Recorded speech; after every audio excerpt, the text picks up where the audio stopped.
And there we go. Thank you very much. But just be aware that we are recording, so comments and things will be recorded. I think that is it now. I will hand over to Professor Keen. I'll also hand over admin duties to Eric Weinhocker. So if anyone's got any questions or needs a question, you can use your hand or message in the chat. And thank you very much, Professor, for joining us. Thank you all. Oh, thank you for the invitation as well. And Matthew was being an old student of mine from my early days of being an academic at University of New South Wales, which is quite a long link. Okay, so what I'm talking about today, as I've said in the profile, is correcting the economic blind spot on energy. And this is something I only got into after I had, in my way of thinking, solved that particular blind spot. But then I looked at the work of neoclassical economists on climate change. And I was stunned when I first saw it, simply for the numbers they were talking about. So this is actually just showing this has not changed over the 40 years or so of neoclassical work on climate change. This is the latest IPCC report. And they're saying warming of 4 degrees Celsius will cause between a 10 to 23% fall in GDP compared to what it would have been if there'd been no global warming. So that's a 23% fall is actually, from an economic point of view, a large estimate of the fall. These are 3 papers from 2021 with Chris Hope, who's responsible for one of the more dominant IAMs. 3.67% losses, that is a direct quote, 3.67%, two decimal places of accuracy, from a 4-degree increase in temperature by 2100. Khan and Mahadi's came out and they said a 7% fall with 3.2 degrees above today, which is about 4.5 over pre-industrial. And then a recent paper again by Dietz, Rising, Stock and Wagner saying that tipping points, and the tipping points included releasing the ocean methane hydrates, as well as losing the West Antarctic, losing Greenland, losing AMOC, etc. They'll reduce consumption by 1.4% at 6 degrees of warming. Now, if you look at scientists, you find that you won't even see a number above 2 degrees being discussed as even feasible, even worth discussing. This is Stefan and co, quite a large group of authors, saying there's their estimate is at 2 degrees, everything changes. We're in a totally different environment. You don't want to risk 2 degrees. And sometime before that, Hansen made the same point. 2 degrees global warming could be dangerous. Not, if not what the economists are talking about with 4 to 6 degrees, but 2 degrees being dangerous. So why do they get such different numbers? Well, the reason is they've effectively made up their own data. They have not used the data from scientists. And the beginning of this was Nordhaus back in 1991, simply assuming that 87% of industry would be unaffected by climate change. That included all of manufacturing. Mining, he was obviously ignoring open cut mining, utilities, finance, trade, and most service. It was very difficult to find any major direct impact on those industries over the next 50 to 75 years. And the same assumption, you might think that was obviously a crazy assumption in the early days.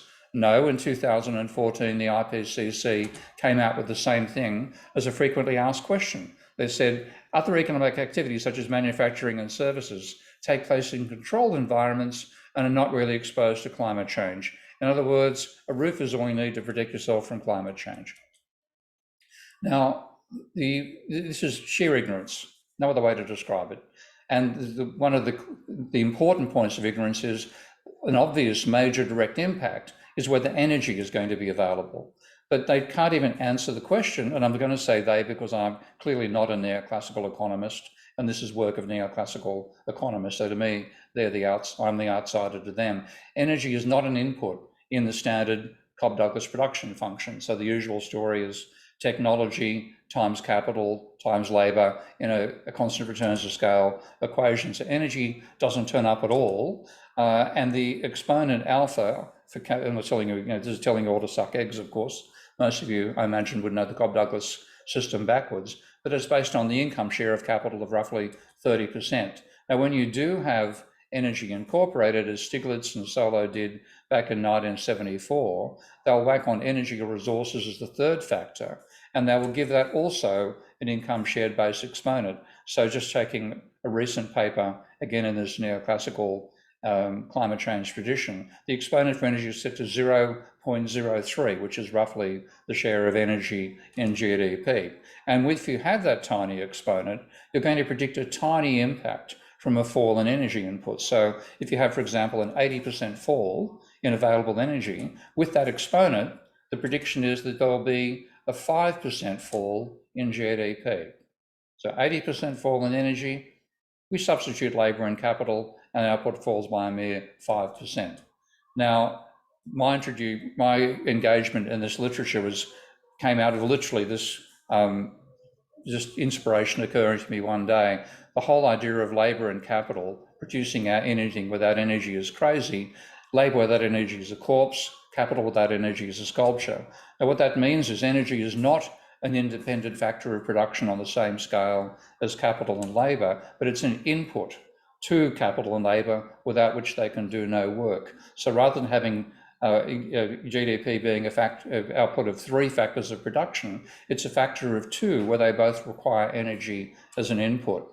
And so when you put that into this framework, rather than saying capital times labour times energy, where the exponents sum to 1, it's capital with energy at time t as an argument raised to alpha, and labour with energy as an argument into itself raised to 1 minus alpha. Now, the simplest way to handle what capital and labour are the units, K and L, the energy input per unit of K and L, so the food we consume for our, and everything else we consume in terms of energy is our inputs, the inputs to a machine is EK, and then little e, L and K, the efficiency with which that energy is turned into useful work. So, and of course that's between 0 and 1. Now, when you think about the energy that we put in, we consume far more energy than a Roman slave did, but in terms of calories we actually put into work, we can put in no more energy than a Roman slave did. So if you combine the energy we consume times the fraction of that is put into production, it's roughly constant, roughly equal to 100 watts or less per hour. Whereas on the other hand, the energy going into a machine has been growing exponentially ever since the James Watt steam engine was first invented or first designed. James Watt's engine used to consume 9 tonnes of coal per day. I've just watched another Falcon 9 rocket launch where that rocket is consuming 9 tonnes per second. So the enormous increase in the energy throughput of machinery. So when you put this together, you get an energy-aware Cobb-Douglas production function, and that's the capital lambda, which is the energy, the coefficient for constant coefficient for labour, times the energy input in machinery raised to the alpha. Now that means alpha replaces nu as the exponent for energy, while alpha is 10 times nu. So when you look at it, what you get is the standard Cobb-Douglas production function. The way it's handled drastically understates the impact of energy. And now when you put in the argument that I've got, because alpha is now 0.3 rather than u being 0.03, an 80% fall in energy now predicts a 38% fall in output.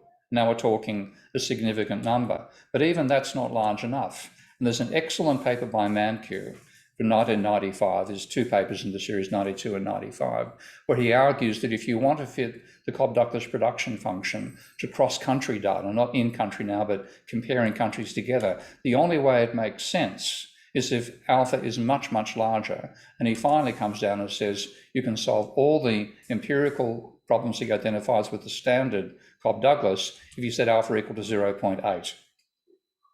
So not 0.03, not 0.3, but 0.8. And you put that into the standard equation. Notice how you're getting almost a straight line now for your Cobb-Douglas production function. An 80% fall in energy with these coefficients that make sense of international comparative data predicts a 72% fall in output.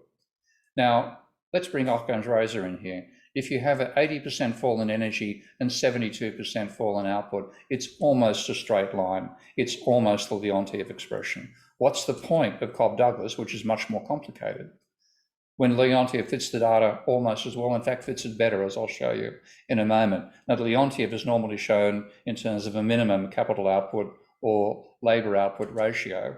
I prefer to use it as a capacity utilisation figure times the capital input, and then labour is derived from that. And if you do the replacement for that I've just done with the Cobb-Douglas and do the same K times EK times EK for the Leontief, what you get is an energy perception of production, where production is transforming energy into useful work. And I now want to map that back to the widget version. If you think about the standard production function, we're talking in this disembodied unit of a single commodity model. It's effectively widgets per year. Well, the widgets per year are equal to the energy per year divided by the energy content of the average widget. And when you do this comparison and link the two equations together, the standard Leontief form and what I'm now proposing in terms of an energy-based form, if you equate terms with the same dimensions, you find your EY is actually the energy consumption of a representative machine, whereas the EKs is the inverse of the capital output ratio. Now that was just an arbitrary constant that appeared to fit the data when Leontief first put it forward. What I'm showing here is that it is actually the inverse of the efficiency with which machinery turks energy into useful work. So there's your revised Leontief production function. Output in widget terms is your capacity utilization times capital times the efficiency with which capital turns its inputs into useful work. And what you get is a linear relationship between GDP and energy, and also you get waste. This also applies in the Cobb-Douglas production firm as well. If Y is your output in production terms, then with EK being the term, then 1 minus EK, where 1 minus EK will be greater than EK, effectively given the second law of thermodynamics, that's your waste production. So production necessarily involves waste. And when you look at the result, that's what you get, a one-to-one relationship. 80% fall in energy will give you an 80% fall in output. And that's therefore energy matters. This is what can be a very direct impact upon production in the next 50 to 75 years, despite Nordhaus's inability to think of what those effects might be. Now, when you look at the data strongly confirms the idea of a one-to-one relationship between energy and GDP. You can see the tightness of the fit there, but of course, those are both increasing functions. Maybe that's part to do it. But when you then look at the change in energy and the change in GDP, annual data, global level, the correlation coefficient is 0.83. And notice it's almost one-to-one. I've used exactly the same scale for change in energy and change in GDP.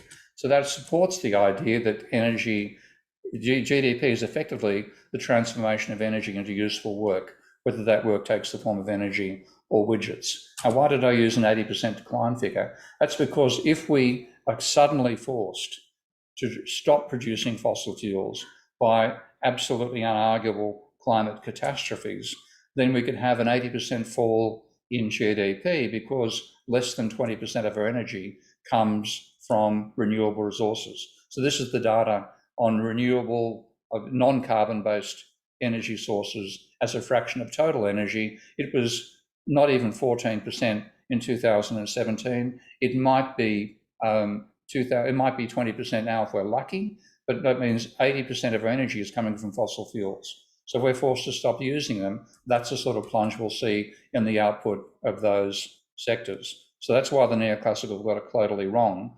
How do we get it totally right? And what I want to show is you can use you don't use the Goodwin model. The Goodwin model drops naturally out of an energy-based approach working from macroeconomic definitions. Now, the Goodwin model has been wrongly criticised empirically by a paper by Harvey, and Harvey was good enough to admit in conversation with me that he made a mistake.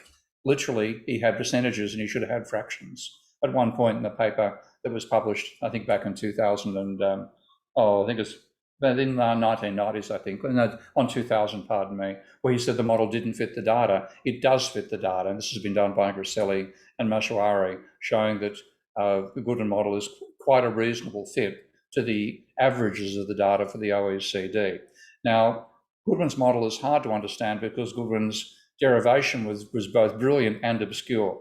So I want to show you can actually derive Goodwin's model directly from macroeconomic definitions while using the Leontief production function, which is one reason why I went through the details of showing why the Leontief fits the data. So if you start from the employment rate and the wages share of GDP, and you combine that with an output to employment ratio and a capital output ratio, convert those into differential equations, you can then show that the rate of change of the employment rate is the rate of change of labour minus the rate of change of population, etc., etc. If I add in other standard assumptions from a post-Keynesian point of view, so a constant capital output ratio, a uniform wage rate, exogenous technical change, and population growth, what you get, and it's very simple to derive this, you get a relationship in terms of the rate of change of the employment rate is the growth rate minus labour productivity change minus population growth, whereas the wages share is the rate of change of wages minus the change in the labour to output ratio. And it's also quite easy to derive the rate of change of GDP. That's the same as the rate of change of capital with the assumption of a constant capital output ratio. When you make the simplifying assumption that Goodwin did of all profits being invested, you very rapidly derive a relationship for the rate of change of employment, which is the profit share divided by the output, the capital output ratio minus the sum of labour productivity, so-called population change and depreciation. Now, again, it's very easy to divide. You have a linear Phillips curve and you get a very simple model, but that model in differential equation forms is shown over here. And what you get out of it is cyclical growth. So I could simulate that in Minsky, but given time constraints, I'll leave that to later in the presentation. So now what I want to do is convert it across to energy. So I'm now using widgets being equal to energy output per year divided by that energy per widget component. And I find I have to derive a different ratio for the labour productivity point of view. I've got the rate of change of labour component being the sum of two changes, the change in the energy throughput per machine and the change in the number of machines. And I realise I'm running very tight on time here, so I'm going to go a bit faster. This is all basically show the logic is fairly straightforward to derive. So I can then derive the employment rate of change of the employment rate, deriving the output in terms of energy, again, as a case of expanding those components of the energy expression. And I finally have, after I do a few more manipulations, I end up with exactly the same structure as the original Goodwin model. The difference is now that rather than having the capital output ratio, I've bucket EK, which is the efficiency with which machinery turns energy into useful work, multiplying the rate of investment. So that looks like I've got nowhere quickly.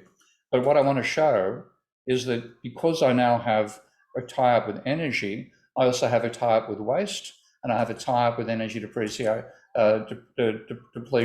So just to quickly show this, and this is now showing it in a flowchart format as well. If I now simulate this in my Minsky system dynamics software, then I can, because I now have resource inputs as a necessary part of the model and also have waste, then I can get those two elements of reality in there as well. So we no longer have the environment as an externality. The economy is internal to the environment. We can deplete the resources and we can generate waste that overwhelms our productive system as well. And what were the consistent, never-changing cycles of the Goodwin model, when you start depleting your resources or when your waste feeds back on your system, leads to a cyclical collapse. And I'll just let that run through in the phase diagram over there on the far right-hand side. So this may be where we're headed.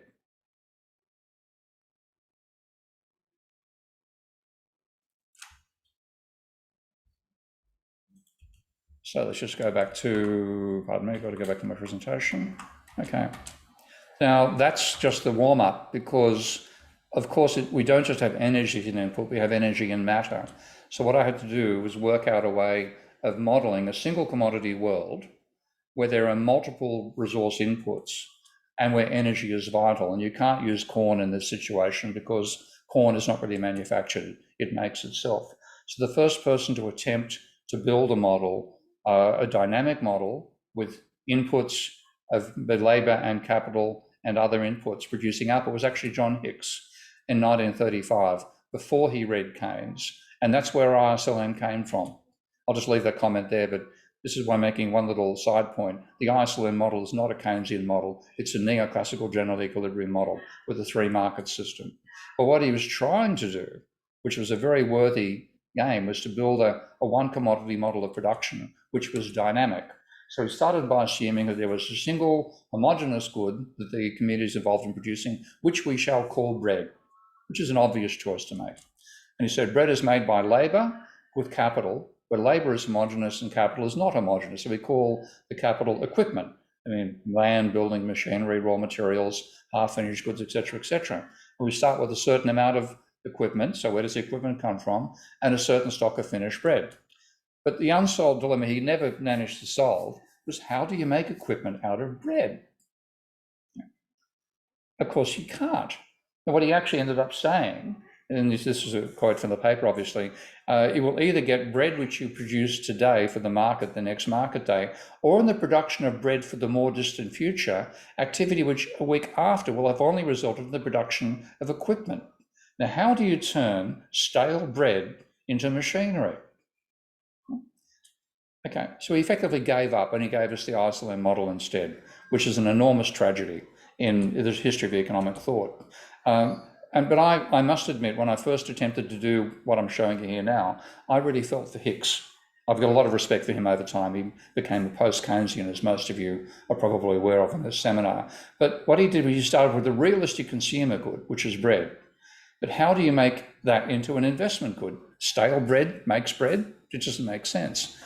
So what occurred to me was, how about having an unrealistic consumer good, but a realistic investment good? And then that reminded me of a little movie called The Iron Giant, a brilliant animated movie from the early, I think, 2000. And the idea was that there was a planet, we mentioned that there was a planet of the iron giants where the consumption good is iron.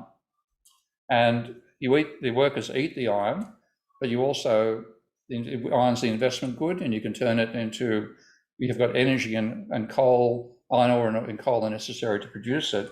And you can make it into blast furnaces, rolling mills, iron ore mining equipment, coal mining equipment, and so on. So that made sense in this abstract world. So you have two non-produced inputs, iron ore, which is the matter, and coal, which is the energy and also a transforming chemical. Your production process combines iron ore and coal, which is energy as well, in a furnace to produce iron ore and slag. So you now have 3 production relationships: energy, mining, and a factory. And they each have a different type of output. So you actually have 4 outputs: energy, iron ore, iron, and slag, and also waste energy. So each of these requires energy and capital and labour as an input. So you have 3 yields in each of the 3 key production systems: energy yielding energy, energy yielding mining output, and energy yielding factory output, where that factory is both iron and slag. So what you now have is a set of equations for the transformation of these inputs into outputs: energy, matter, and the output of the factory, where half of it or part of it is iron, but the other part is slag. So what that meant was, and this is something I had an interesting discussion with my co-authors on this, Matteo Scriselli and Tim Garrett. They wanted me to continue using widgets, and I said, no, I think the only way to measure this is in capital and output are measured in tons of iron. So my unit of measurement, which is obviously, this goes to Schraffer's dilemma, everything is measured in terms of iron. So there's total capital stock, which is the number of machines times the weight of each machine, all measured in tons of iron or kilograms of iron and so on. So you can now derive a set of factors of the fraction of total capital that's involved in a particular industry. And then you have labeled a capital ratio because there's a set number of workers per machine. So you can therefore derive an aggregate labour to output ratio, which comes out of adding all these sums together. You get employment related to the level of capital as well as to the population. And you could therefore have an aggregate wage setting function. So I'm back in a Phillips curve world once more. And the problem we face, this is obviously a temporary solution. How do you relate the output of one sector to another? Now, what you'd normally have is price dynamics and physical buffers. But as a first pass, we assume that energy and minerals output adjust to the need of the factory sector. So that means there's the energy output of the energy sector, and that's got to be equal to the consumption of energy in the other three, in all three sectors. And therefore, the yield has to adjust to the needs of the other sectors. So here's now an expression for the yield of the needs of the required yield of the energy sector. So you work that out, and you now have a new parameter for energy production. Now, how do you solve the next one is Y, and how do you solve that? Conservation of matter turns up, because the matter coming in from the mining sector will be converted into either iron or slag, and the sum of the iron and slag in kilos will equal the sum of the inputs. So I know this is fairly heavy detail, but I'll go through rapidly. We can hopefully have a conversation about it at the end there. So there's your output in terms of mining of kilos, and there's the output of the factory in kilos as well. When you solve for the yield of the factory, you then find that the yield of the manufacturing sector is the mining sector is part of the equation for the output of the factory sector. So you now have expressions both for output in terms of actual goods, which is Y, and outputs in waste, which is YW. So now you can complete the model, and I've left the rest of the completion there. That's an embedded PDF, so if you click on the file, you'll get the PDF there. And now when I simulate it, and this is one of the fun things that can happen when you first build a model like this. When I built it, I just used arbitrary numbers for all the parameters. And I saw this happening and my heart sank, because I thought, oh shit, it's gone to zero. There must be an error in the model. And then I looked and said, hang on a sec, the red one, which is wages share of GDP, has gone to zero, or almost zero, but employment is rising. Let's wait and see what happens. So I waited and waited and waited, and then we got past a certain level of the employment rate, hitting about 61% employment right now, 62% coming up, 63, and okay, come on, don't let me down. 64, oh, come on. Here we go, okay. This is a ridiculous limit cycle, but the limit cycle showed that the actual mathematical logic was correct, just the initial conditions were crazy. And as you can see, it's fairly easily linked to the idea of waste output in kilos per year, which of course accumulates in the biosphere, and then atmospheric pollution, where we've also got decay of carbon dioxide turning up there. I'll just make that larger. I forgot to make the whole presentation larger on the screen there. But this is now a realistic, in an unrealistic world, it's a realistic model of a production of a single commodity system with both energy input and material input. I'll just actually stop running that there and get back to the slides. So it's logically consistent. It's derived from first principles, both in terms of energy and matter, and also macroeconomic definitions. It shows that you must have non-produced inputs to produce output, that waste must occur, and you must have energy to produce output. Now, there's plenty of obvious required extensions that are necessary here. If we've only got a single commodity model, we should have a multiple commodity model with multiple forms of physical waste as well. We need price and quantity buffers, ultimately, to enable us to reverse that relationship of yields, because, of course, at some point, as we're seeing with the declining quality of mineral yields and declining energy return, energy invested, it's the yield of manufacturing that adjusts to what's happening with the minerals and energy, not the other way around. We need a financial sector like my extension of the Goodwin model. And in terms of a theory of value now, this is an dated energy version of Schrafer. So there's lots and lots and lots that can be done overall, but the ultimate objective of this is to get a biophysical monetary model of capitalism, which is what we should have had in the first place. Now, I started off by blaming Nordhaus for the garbage, and frankly, that's all that can be described as the garbage that neoclassical economists have done on climate change. But are they really to blame? I can blame him. I can blame Solo. I can blame Ramsey. I can have a go at Cobb and Douglas. But are they really responsible? I reckon not. I think I should blame this guy, Adam Smith, for the simple reason that when you look at how he started the Wealth of Nations, I've emphasised what he said was the essential input to production. The annual labour of every nation is the fund which originally supplies it with all the necessaries and conveniences of life, which it annually consumes. Notice the date, 1776. If you go back in history a bit, you find this guy, Richard Candlon, and this is what he wrote in 1755. Land is the source of matter from which all wealth is drawn. Man's labour provides the form for its production, and wealth in itself is nothing but the food, conveniences, and pleasures of life. Am I calling Adam Smith a plagiarist? Yes. And I'm also saying he made a fundamental mistake that's got us caught in the value wars. For the last 250 years, we've wasted all this time and we've ignored energy through the whole process. If we'd started with the physiocrats and not been distracted for 1/4 of a millennium by Smith, we would not necessarily produce the garbage that we've produced on climate change today. And I'll just stop that share. So. Well, thank you. Thank you very much, Stephen, for a very stimulating presentation. And I'm sure we'll have lots of discussion and questions. Maybe just to kick things off, a few quick comments and questions from me, and then I'll turn it over to the floor. Well, first, I couldn't agree more that energy and more largely these biophysical inputs and outputs of waste have been a huge blind spot for economics. You reminded me of, there was an interview many years ago between Herman Daly and Bob Solow, where Daly was pointing this out, and Solow just literally didn't get the question. Yeah. And Daly at one point pointed out that the standard neoclassical production function can go to infinity, yet we can't have an infinite economy, and so this just makes no sense. And again, Solow just didn't understand it.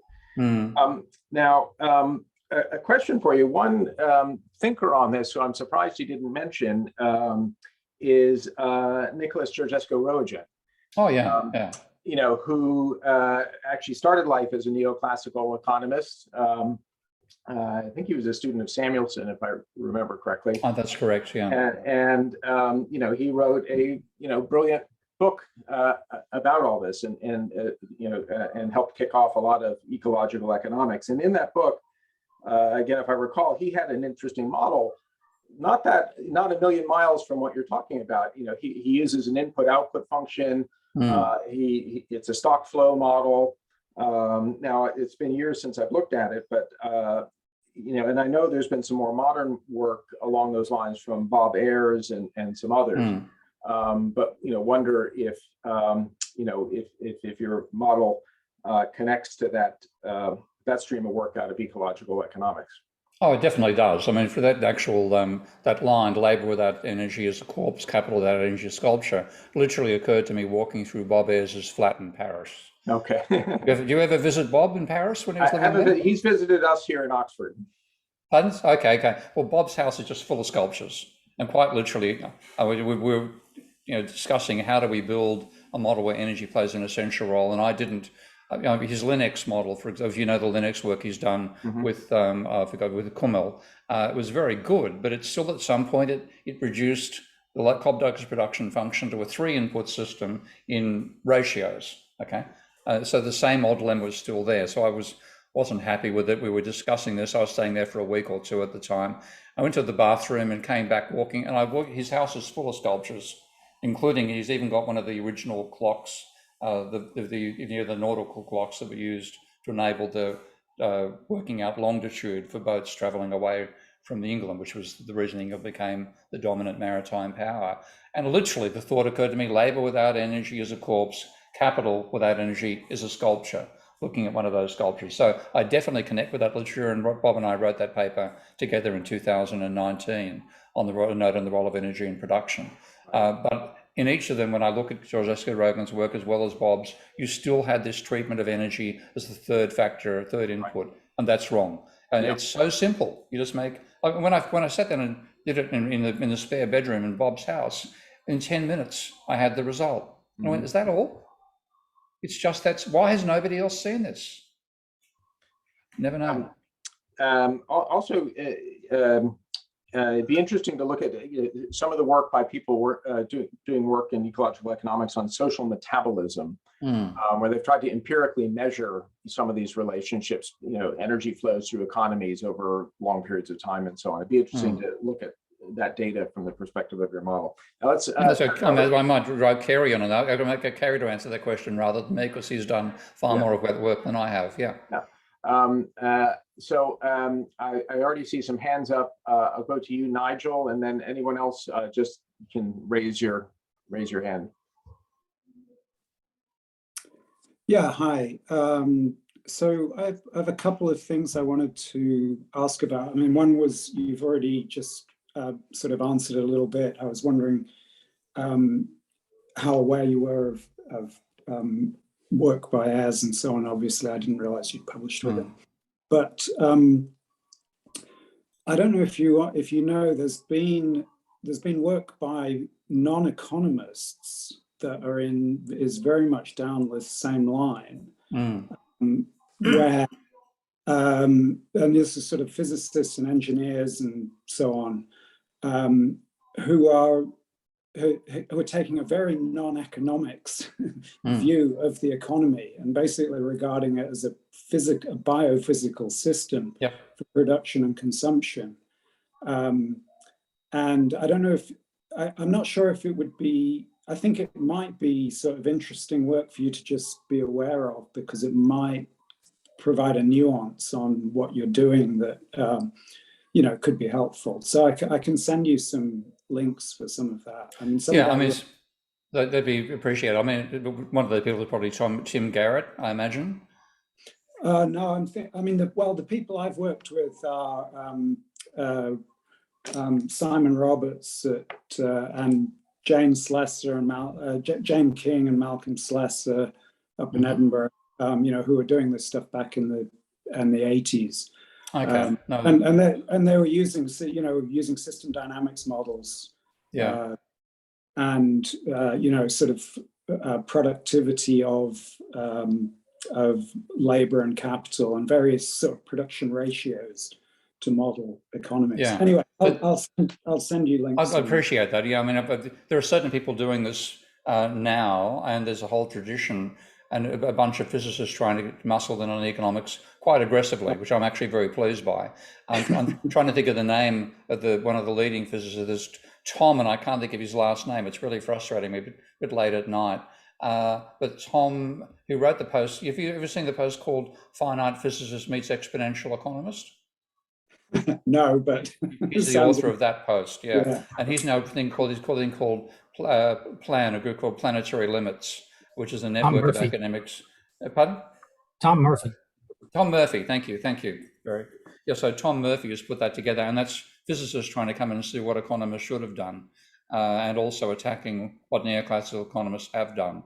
So yes, the physicists are coming, and I'm definitely on their side. I very much appreciate those references. Okay, and the other thing was, what is the role in all of this of the financial side of the economy? Because while the biophysical economy has these resource limits and depletion issues and so on, the financial economy is just a complete social invention that has actually no, it's just numbers in a machine. It doesn't actually have any limits, right? So how does it relate to all of this? Well, that's I showed you my Minsky software a moment ago, and I developed Minsky specifically for monetary modeling. So I was going to try to bring up a Minsky model and show it to you right now. So I'd really appreciate people giving it a try. If you want to take a look at it, it's an open source program. But those models I was showing you a moment ago, and this is another Minsky model here, which is a simple model of a financial sector. So this is all enabling monetary modeling as well. So what I've got on here, I don't know which one I brought up here, to be honest. A mixed model of credit creation and fiat money creation. So we do need to do both. And Minsky itself is designed to support both biophysical modeling and financial modeling. So I would be, again, very pleased to have people check it out. You can find it on SourceForge and download a copy and have a look. Okay, thanks. Okay. We've got Kerry next, who has also very kindly posted in the chat a paper that he's recently published on this area. Go ahead, Kerry. Yeah, so that was my second kind of updated one, but in some sense, not quite sitting in Bob Ayer's apartment is when I met, or sitting in there is when I met Steve Keen. So I was trying to make my first model of a biophysical model, and then put in the basics of a bank or a monetary system. And then I met Steve, and he had that. He's like, oh, okay, I'll just take what Steve's doing and add it to my simple biophysical model. But to, I think, Eric's question, or to Nigel just speaking, I'd love your input on the paper I linked there, because I think it speaks a lot to what you were just saying. And I'm also not familiar with that other work, so appreciate a link to that. But yeah, it's kind of a long-term modeling approach. I linked biophysical principles and an input-output framework to sort of the financial modeling that Steve has with the banks lending money to firms to invest in capital, and so it can track debt and wages and relate it to resource consumption rates.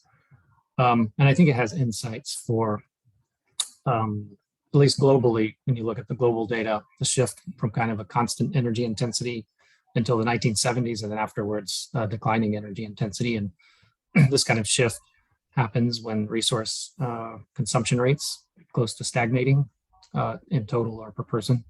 And I think there's also some insights there into the pressure on wages after the 1970s to decline. And so I'd love for feedback on that, or the chance to present, but I think it kind of shows why there might have been pressure to lower, wage bargaining power, if you will. I sort of explore that a little bit. In principle, if you're not increasing the rate of resource consumption, which in my model is generically physical resources and energy at this point, but of course, continue to work on updating it in current projects. So. And Tony's linked Tom Murphy's free book, by the way, which I highly recommend. An incredibly comprehensive book of a biophysical approach to human civilization.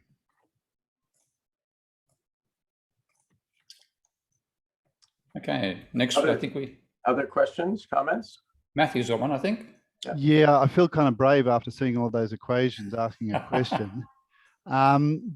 And hopefully this is not too simple and too stupid, but what is your intuition as to what would happen, given that you've got energy explicitly in the model and in a correct format in your mind? What would happen if we were managed to halve our costs of energy? Well, I think that's a very hypothetical question. It's not going to happen. I think energy costs are going to go up rather than down. But if you did, well, I'll explain it. But if you did get what you're talking about, you'd have I've lost my train of thought shortly there. But if you did have the sort of drop you're talking about, you'd have a dramatic increase in the rate of profit, because fundamentally, what you get out of this, which is the physiocratic argument, is that the profit is what they used to call the free gift of labour, of nature. So if it's cheaper to extract the free gift of nature, then you have a higher rate of profit and a higher rate of return, and you have struggles over the distribution of that energy as well as part of your production system. But in terms of the cost of energy, it's going to go up.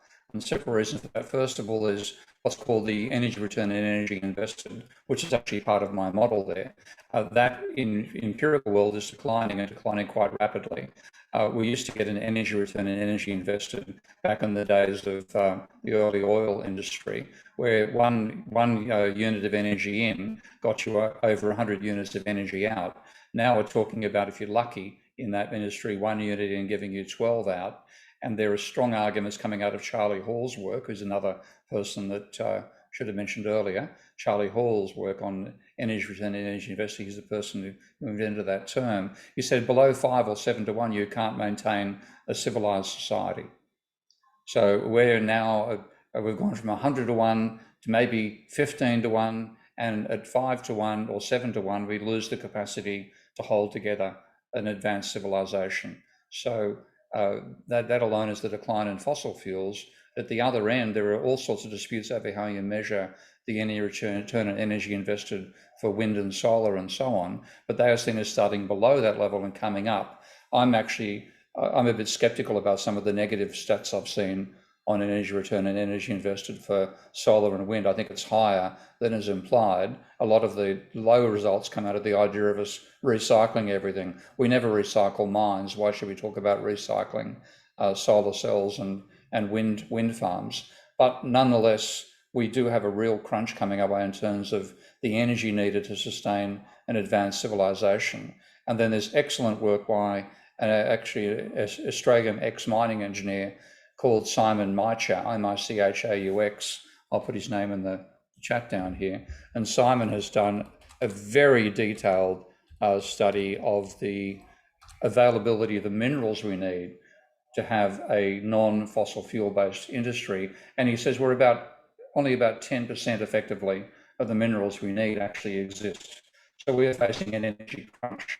Because of the energy crunch, the cost of energy is going to become much higher, because without it you can't do anything. So the income struggle will be over who gets energy. So we're going to see more expensive energy, not cheaper. I think Stephen, well, we could probably have a whole nother seminar on that subject. I think many of us in our group here would actually have a very different view on that line of argument. That in our group, we've done a lot of empirical research on energy costs, and basically find that fossil fuel costs have been essentially a random walk since the late 1800s, and renewable technologies have been on exponential cost declines, Wright's law cost declines, and also with another group, I've been looking into the mineral situation and finding actually few constraints on that, and huge increases in the productivity of mineral usage in renewable energy generation. So we actually have a different view that the clean energy economy is likely to result in lower energy costs than the fossil fuel economy for some pretty fundamental technological reasons. And so, actually, if I just interrupt you, mate. That is actually a good idea for a good seminar. Yeah. I'm intrigued by that. So if you get Simon together with your Argentinian colleague, that could be a very interesting discussion. Yeah, and just on your point about Nordhaus's estimates, so we see that we agree with you the absurdity of the Nordhaus damage functions. As I put in the chat, he's basically saying epochal climate change is not as bad as COVID was in terms of scales of impact. But the real damage from that is less likely to be a massive reduction in energy availability and more a massive inability to organize human activity, more the collapse of civilization rather than a lack of energy. Totally agree there. And I think we're starting to see those climate effects now. The scale of climate disturbances. I'm actually giving another talk in a day's time, where one of my illustrations is a McDonald's. And one photograph of McDonald's last week, and there's McDonald's this week, and the sign from McDonald's is 15 meters above the ground, and in the second one, it's 1 meter above the water. So we're going to see incredible disruption to human civilization courtesy of climate chaos. I think that's the main gift that Nordhaus has given us. And I'm just looking for if anybody else wants to raise a hand for comments or questions while we're waiting. You wrote a quite scathing piece in The Conversation. I think was it back last year or the year before, critiquing the Nordhaus model, which again I think quite rightly. Did you get any reaction from that? I got a funny one. I'll copy the paper itself that's based on. I've just copied that to the chat, and that got incredible coverage on Twitter and didn't penetrate the media at all, which really pissed me off completely. I thought the Conversation piece would have quite an impact upon media. It ended up in a couple of obscure Israeli newspapers and things like that. So it's partly a sign, I think, of the journal that I published in not being, a 5-star journal. So it didn't get the media coverage it should have got. But funnily enough, students from the Rethinking Group tried to organise a debate with me and Nordhaus. And I think there was somebody either Oxford or Cambridge, I'm not sure which one of the two, ran Nordhaus, and Nordhaus hung up on him and then blocked his number. Yeah, that's academic engagement, I guess. Yeah. But no one has tried to seriously, engage with that paper or defend, Toll or Nordhaus or any of those guys. In a strange sort of way they do. And what Nordhaus did is indefensible. I mean, assuming 87% of industry will be unaffected because it happens in carefully controlled environments, and then putting all of manufacturing, all of mining, crazily enough, all of services. It's not because it has a roof over it. It's just insane. And that's indefensible. Now, we wrote a critique of that for the Proceedings of the Royal Society, and that was rejected by neoclassical referees who said nothing like that could ever get published today. That's old hat. We've gone well on from that. That's why I started with those 3 papers from 2021, showing they're getting exactly the same bloody numbers. And what they've done instead is, rather than doing the crap that Nordhaus did, where you assume a roof will protect you, and you also use correlations between today's GDP and today's temperature. Now what they do is say, oh, we're going to take the period from 1960 to 2017 and see what happened to energy, temperature and GDP across that period. And then we're just going to extrapolate that forward for the next 80 years. Linear extrapolation. That's the Khan and Mahathir's paper. I mean, Kamiyar Mahathir is a lovely guy. I really quite like him. But that's garbage. You're going to extrapolate and say there's no change in the structure of the climate for the next 80 years. Nonsense. Then out comes Dietz and Wagner and co, and they talk about tipping points and say that, I mean, again, they use quadratics to extrapolate what's happening in the data. Now, I'm sorry, quadratic does not give you a tipping point. So that is insane. And again, they end up saying that, if this is the craziness of it. If we lose the Arctic, Greenland, West Antarctic, the Amazon, the Atlantic meridional overturning circulation, the Gulf Stream, effectively, permafrost and ocean methane hydrates, we will lose 1.4% of GDP. We will not. We will lose the planet. It will be a totally different environment. And the fact that this got pumped through referees shows just how really congenitally insane that little branch of neoclassical economics is. So there is no defense. So the defenses they have used can be blown out of the water by their most recent research. I really think it's criminal. I'm going to be honest. I think there's a crime in law called negligence. And this, to me, given the impact this will have upon human society and indeed life on the planet, this is criminally negligent work. Well, we're some of us and colleagues in some other institutions are engaged in effort. We're hoping to actually have a big redo of these damage functions and do it from a biophysical basis, not from these absurd assumptions, because we agree it's not just ludicrous, it's dangerous. Anyone else want to come in with a comment or question? Or Paul Price? Hello, Steve. Hi, Paul.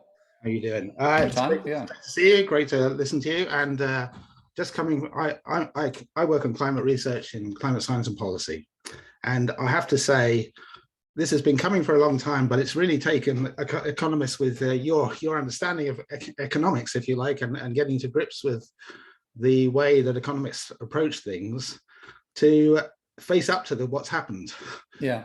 And I'm certainly, I and others like me are hugely appreciative of what you've done. Okay. And I think we should encourage all economists to kind of pay some attention here, because this is, as you have described, catastrophic failure in a whole branch of well, I can't call it science, but no. Been desperate. And so I certainly encourage anybody here and anyone who's working on economics to be kind of paying attention to what Steve's been doing, and certainly I'm planning to use Minsky in if I can get to grips with it. I'm not an expert, but certainly what Steve has done I find hugely helpful in understanding things. So that's a big vote of thanks from me for all you've worked on, and it's really having that understanding of neoclassical economics and applying it. Yeah. One thing I have to report, I just said it quickly in there, and I'm not sure if you ever got the chance. I never did get the chance to look at the working group 2, which is where Richard Toll and co are. Yeah. But it's there again, and I find it very disappointing, I have to say, to read an IPCC document where this has happened again without any kind of understanding beyond along the lines of what you've been talking about. I know, and it's tragic, because if you look at the work they've done, there's no way anybody other than a bunch of neoclassical referees would have let this stuff get published. Because to simply assume a roof will protect you from climate change, I'm sorry, you don't understand what climate change is. Your paper should not be published. That should be the response of any scientist looking at the assumptions neoclassicals have made. And I think the only reason it got through is neoclassicals have filled themselves assumptions don't matter, okay, which is nonsense, it's methodological garbage, but that's the defense of ridiculous assumptions that neoclassical got used to. And once you had your mind softened to accept things like perfect competition, perfect foresight, blah, blah, blah, you can actually let's assume a roof objective from climate change pass through as a simplifying assumption. And it ends up in the horror we're seeing now. And I think at some point people are going to look back and say, how on earth did we not see this coming? And the large amount of the answer will be because economists pulled the wool over their eyes and ours. Thanks very much. Just to add, only because of your work, I was able to go to our kind of, in Ireland here, go to our national kind of economics group who do the stuff with the government and look at the equation that they've got that drives their understanding. And you can have no energy in that equation and have an economy. I know, only because, but worse than that, of course, and I'm looking at energy and climate change, is that all of the energy modeling assumes that modeling. Exactly. It's based on assuming that. And so you've got nonsense as the basis for all of our energy modeling, which is supposed to be addressing our climate modeling. Well, this is craziness.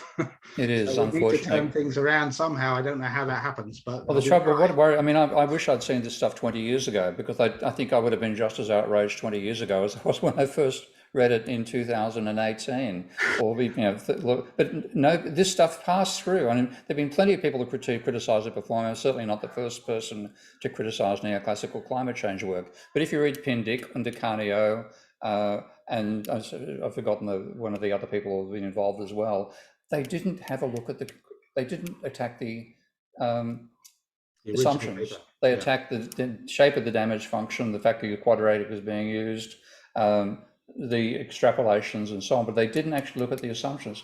Why on earth not?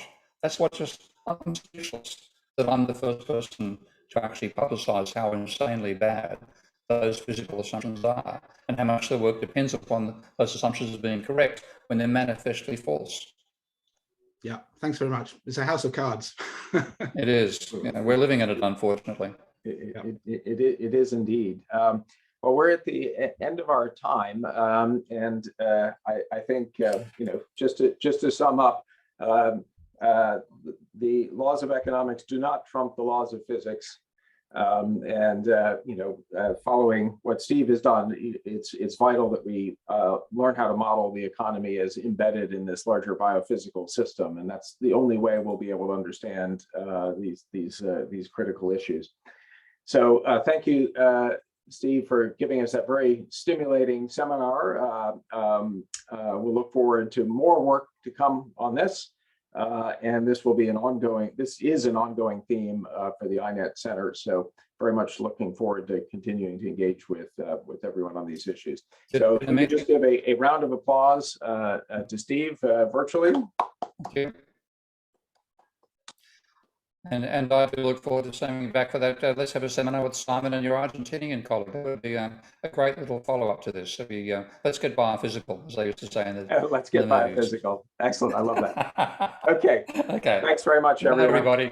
Bye. Okay. Bye. Bye.